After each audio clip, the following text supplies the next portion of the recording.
Hey everyone, welcome to Bestie Book Reviews. I'm here with my bestie Mandy. And I'm here with my bestie Jessica. So today we're going to do our April wrap up and talk about our top 5 books each that we read in April.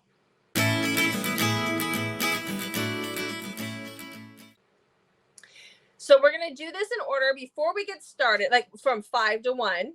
But before we get started, let's talk about subscribing. Make sure you hit that subscribe button. We are still doing our Road to 1K giveaway, and we are giving away Elsie Silver's Flawless when we reach 250 subscribers. This one is signed. I can never find the signed page because it's a few pages in. It's after the black one. There you go. It is signed by Elsie, and this is her discreet covers. So we'll be giving this away to one lucky viewer when we hit 250 subscribers. Yes. And for an extra entry, make sure and go follow us on Instagram and share our posts, like our posts, all that fun stuff.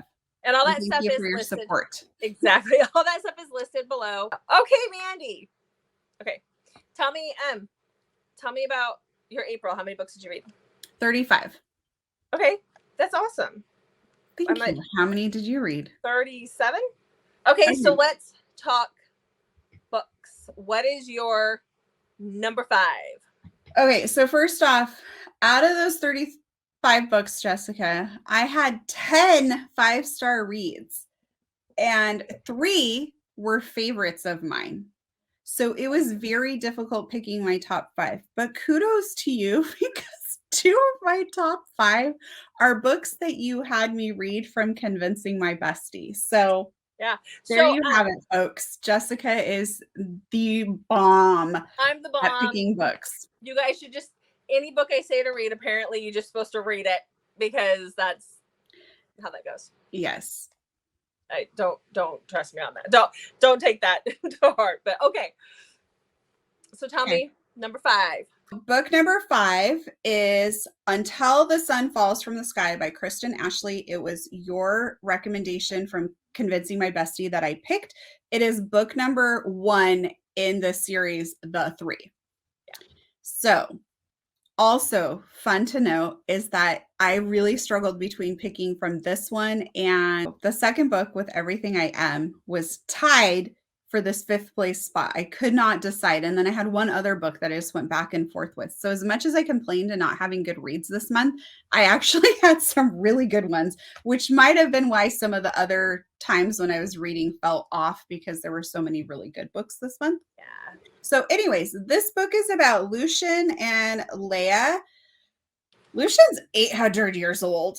So this is like the ultimate age gap. Leia's only 40. Which is kind of cool that she's like older heroine in this story.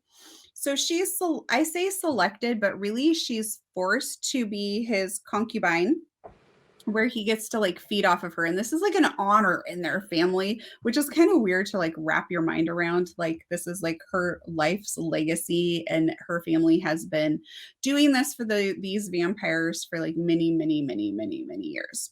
Mm-hmm.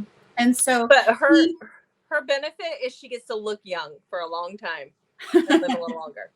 So he sets her up and like a house and everything, and then she like kind of doesn't really like that he has this mate, basically a wife, but their world is kind of different in this situation, and he is really drawn to her, so he just goes against like everything and moves in with her, and he's not supposed to do that.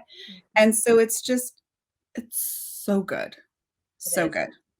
It's good because he starts to defy things for her and change. Like, and there's this overarching theme that there's this story that goes through all 3 books, but then there's their own story. So I have not read book 3, and so this is my goal for, as we're wrapping up April, my goal for the month of May is going to be going back and finishing some series that I said, oh, why haven't I finished that? I need to finish that, and working on my Love in Seattle books. Like that is my goal.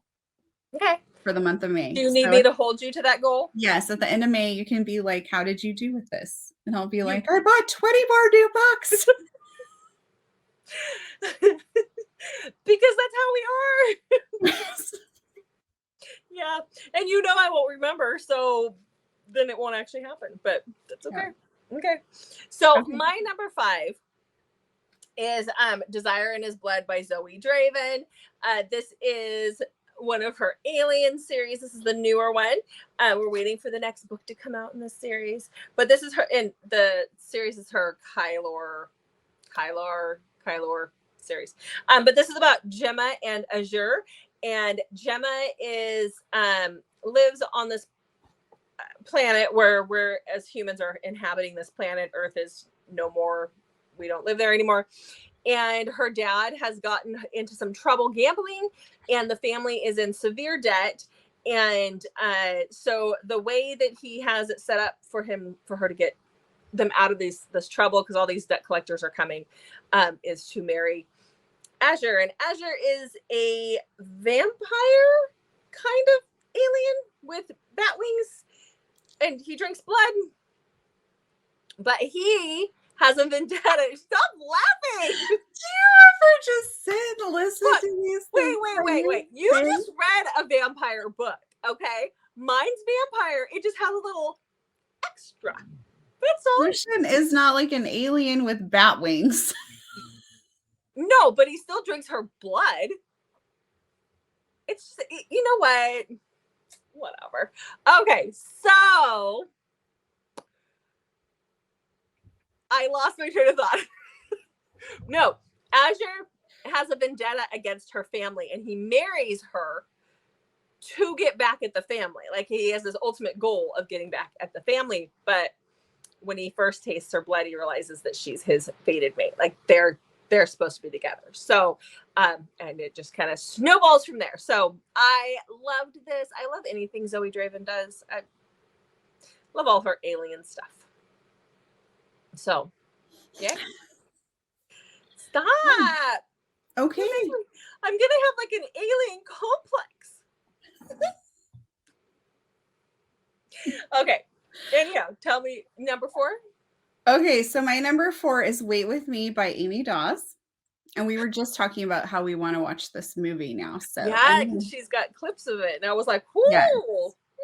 So we might have to watch that and then do like a little video on good movie. Yeah. The clips you've been sending me look fantastic.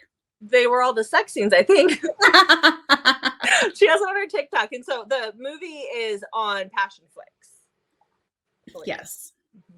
Okay. All right. So this is about Kate. She is living with all of her ex's stuff in her house. They broke up, but he has not moved out yet. And so he is like kind of a spoiled rich guy, and he's off in the Hamptons for the summer. And she is trying to write, and she just has some severe writer's block. And one day when she has to take her car to the tire depot, she just it starts flowing. Which then leads to her going to the tire depot daily, sneaking in, enjoying all their free pastries and coffee.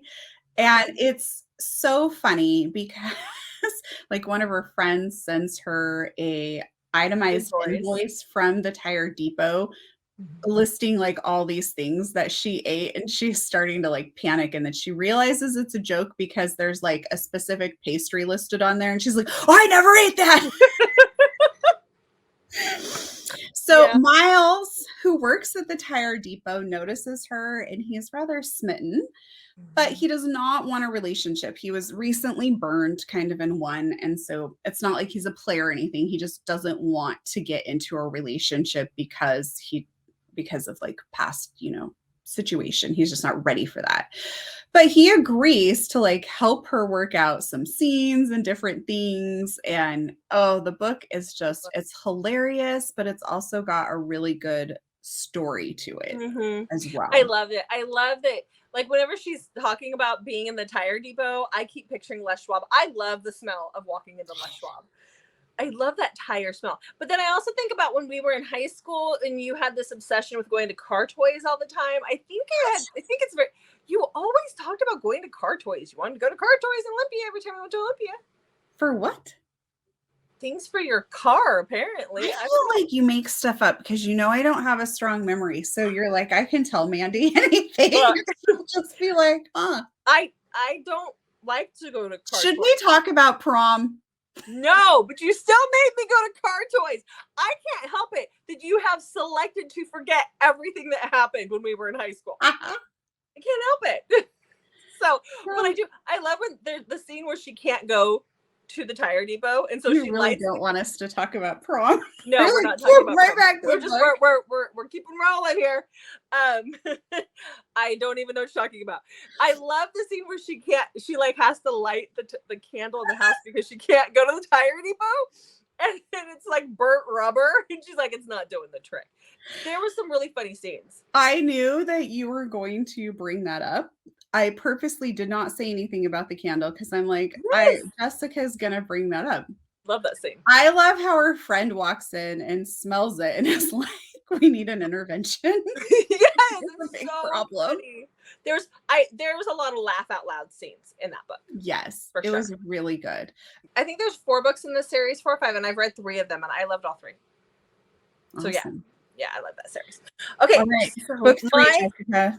My number 4 is when the Earl met. Oh, sorry, I was jumping you to number 3. Oh, yes. were you? No, this is my number 4. Your number 4. Is when the Earl met his match by Stacey Reed. So this is obviously historical, but this one's been like sweeping booktube. And there's a reason why it has. It's that good. So this is about Hugh and Phoebe. So Hugh is an Earl, obviously, because it's when the Earl met his match. And he can't hear. Or no, he can't speak. He can hear, but he can't speak. So he actually puts a like a letter, an advertisement in the paper for a wife. And Phoebe sees it. And she's a high society in London.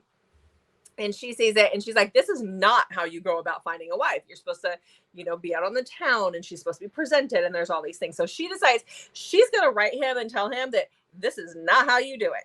And so she does. She writes him and she's like, I am not applying, but this is not couth. This is not how we do these things. And so they go back and forth and they write each other back and forth for a little while. And then something happens and Phoebe has nowhere to go. And she has to flee. And so she flees to him. And then their story goes from there. She just shows up on his doorstep one day and he's never met her. He doesn't even know her name because she signs it. She doesn't know his. I think she figures it out. I can't remember how she figures out who he is, but he doesn't know her name at that point. So really good. It was good. I loved it. I absolutely loved it. So book number 3 for me is Transcendence by Savage. Gosh, can I talk or not? Goodness. This is about Ed. He is a caveman living back in like caveman times. And the author explains this at the beginning of her book about how he does not have the development in his brain yet, like humans at that time don't, for communication, for language like we do today. So he knows a sound for like his name.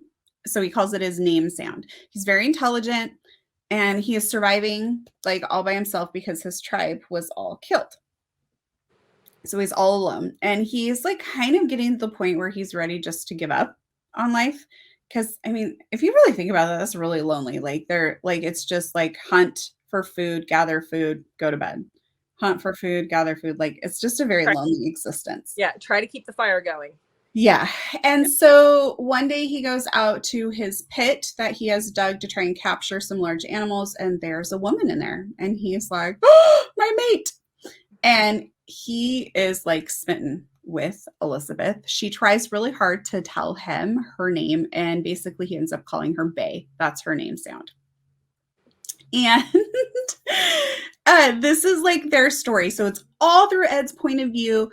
And there's zero like dialogue happening in this story because he can't understand anything she's saying. He actually comments on how much she talks and how it's giving him a headache. Mm-hmm. And he worries like that if they find other people to join a tribe that she will drive them crazy because she does weird things. But he also is like, my mate is so strange, but I love her. Like he doesn't care. He like acknowledges that she's odd, but he still loves her. She wears like really weird clothes because she's from like modern times. And he's also very obsessed with like the whole fact that he needs to mate with his mate. But in that respect, he's not caveman. He never does anything that she does not want. He's like so patient and respectful of her. Like he truly cares for her. It's very sweet. It's such a good book. Because I love where he's like, she's not ready, so he, you know, waits for her, but at the same time he's like, when is she gonna let me put a baby in her? So yeah, because he knows that that's what he's got to do. He needs to procreate. So yeah, I love that book so much, so much. Okay, so my number 3 is Brutal Obsession by S. Massery. This is a dark hockey college romance. So this one is about Violet and Grayson. In the opening scenes of this book, Grayson is in a car accident and he actually hits Violet and then he flees, but then he gets caught. But he breaks, her leg gets broken, like her leg gets shattered and she has to have all these surgeries.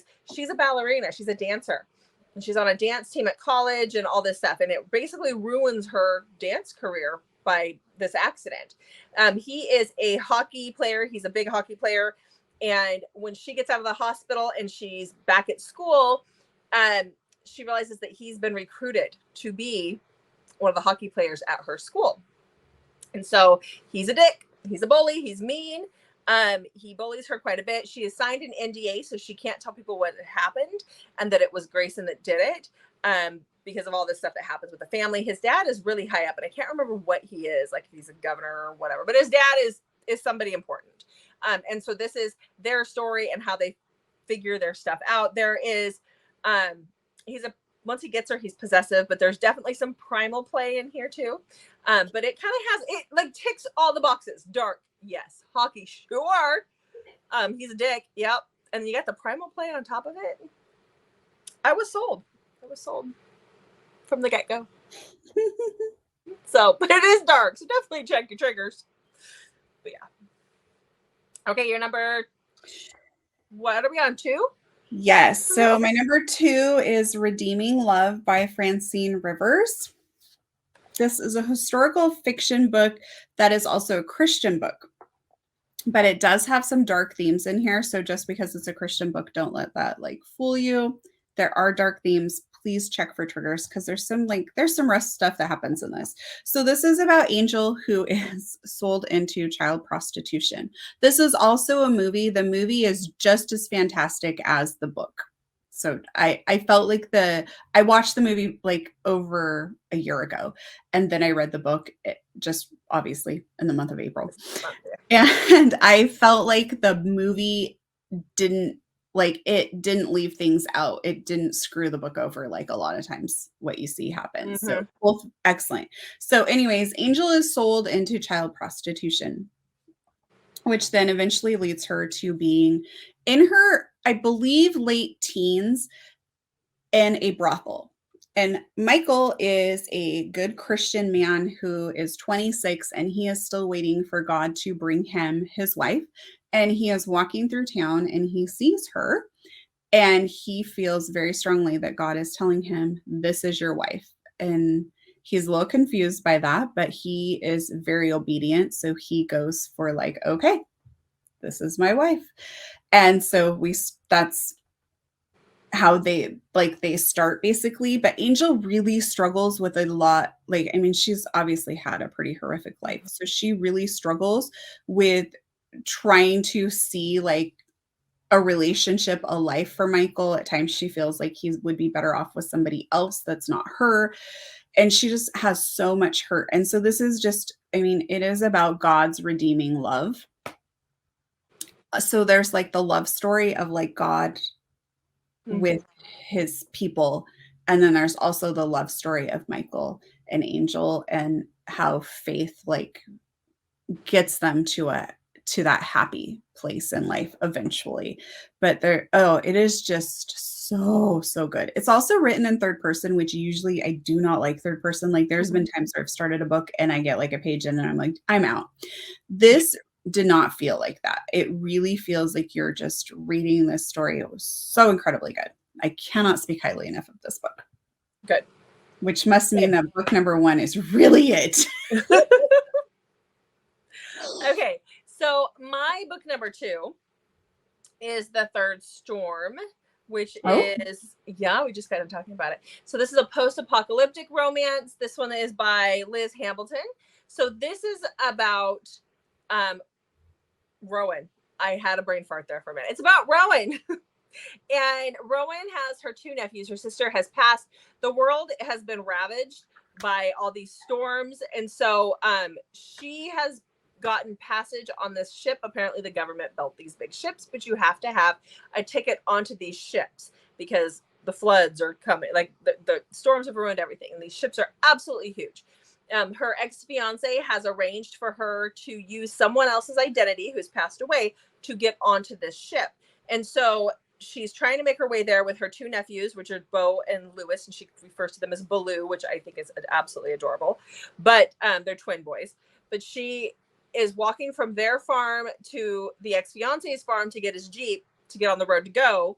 And they come across a guy who is unconscious and injured, and she just wants to make sure that her boys are okay. But the boys, guilt her into going back for him. And so she goes and picks him up. And this person whose identity that she has taken is retired military, and she just got out of the military. She was just discharged the year before, and she has a husband and two kids. So when she arrives at the port to get on the boat, she says, this is my husband. And so they are able to get him on, and they're living in this little teeny tiny room. It's a little on the insta-lift side, but it's also explained, you're at the end, you don't know who you can trust.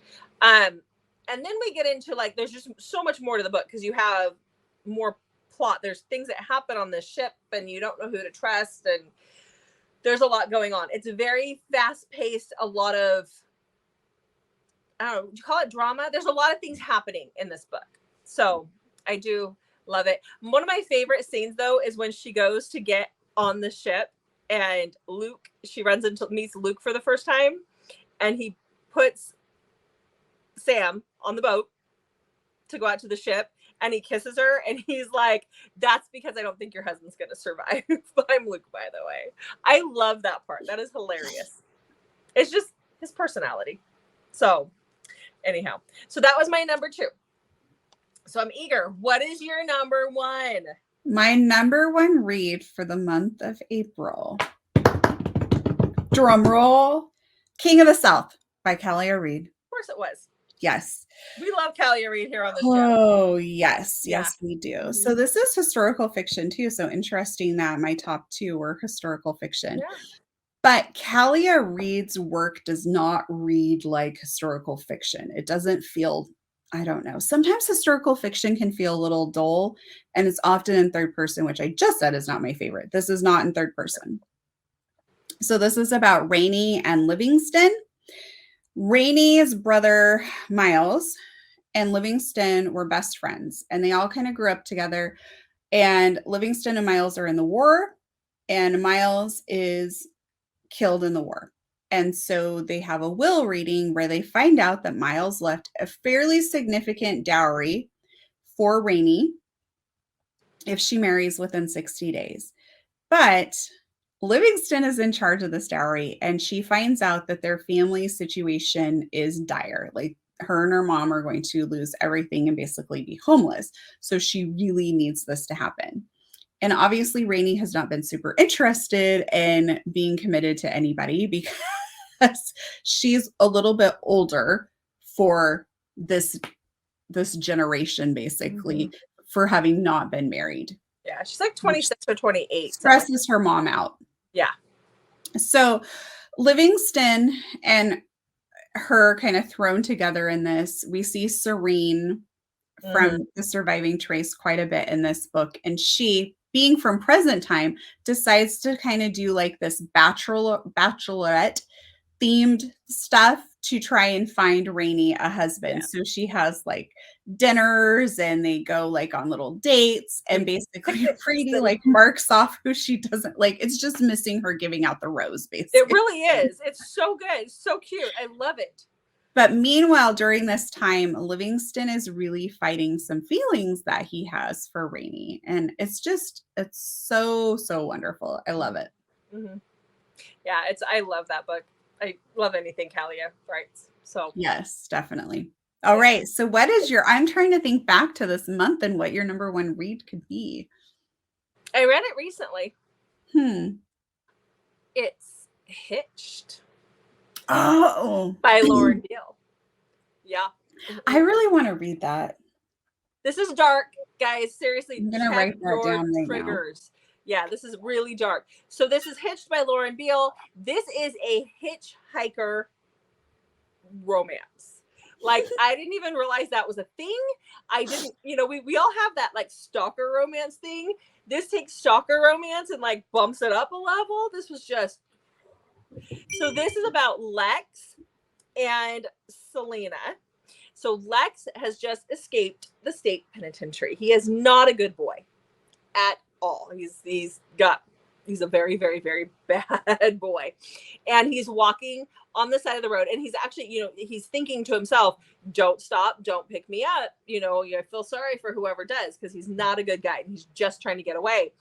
Selena has just left a very bad situation, and she is in her car. She's, driving down the street. It is pouring down rain. She can't see anything. So she pulls off onto the side of the road, and then she hears someone knock on her window, and she sees him. Of course, he's good looking. I mean, duh, but he's just soaking wet. He scares her half to death. And so she actually opens her door and lets him get in. And the minute he gets in, she thinks to herself, I should not be letting him in my car. Like, I need to go. And so she goes to get out of the car and just like let him have the car, and he pulls again, and he's like, nope, sit your ass down. And then their story goes from there. So he has her and takes her, and I love it. He gets very attached very fast. I mean, he keeps threatening that he's going to kill her, but he never does. Obviously it's a romance, so he never does, but he's willing to kill for her. So dun dun dun. So yeah, this is my number one, and this book just arrived right before we started filming this, and I was like, perfect timing. So yeah, I love that one. All right, guys, so those are our top 10 reads of the month of April. I almost forgot what month it was. That's just sad. So thank you so much for watching. Yes, make sure to check back on Mondays, Thursdays, and Saturdays for new videos from us. And we have all of our other, like our Instagram and stuff, linked down below, so don't forget to check that out. And thanks for watching. Again, I'm going to say it. Thanks for watching, and we'll see you in the next video.